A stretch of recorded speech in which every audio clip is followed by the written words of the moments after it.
زه په خپله په دې خپله معاشره کې داسې ځوانان اینم ما نه تپوس کوي د هغې ذهنونه په تعلیمي ادارو کې ایتیزم قبضه کړي وي، فتح کړي وي، په هغې باندې دهریت غالب شوی وي، ما نه تپوس کوي د الله په وجود باندې څه دلیل دی.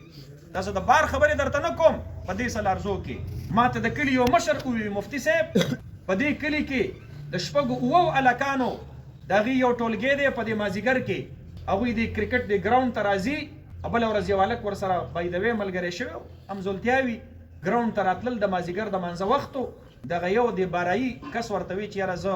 مانځه له ورګرځم تاسو ګراونډ ته ځئ زه درځم. هغه مانځه له وګرځېدلو د مازدیګر مونځ یې وکړو چې راغی د دوی سره په محفل کې کېناست، وی دا د هغې لک د خولې خبره ده. وی دې شپږو ملګرو راته وی چې تا خو مونځ وکړو که نه،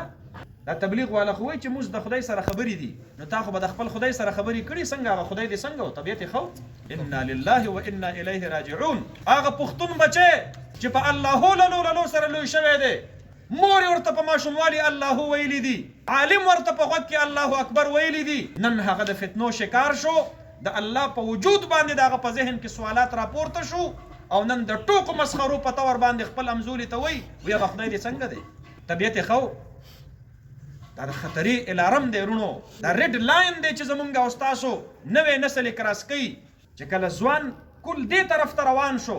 چې د الله په وجود د هغه په ذهن کې شکوک او شبهات او سوالات پیدا شو، بغیر د عالم نه د توحید عقیده څوک نشي بچ کولی.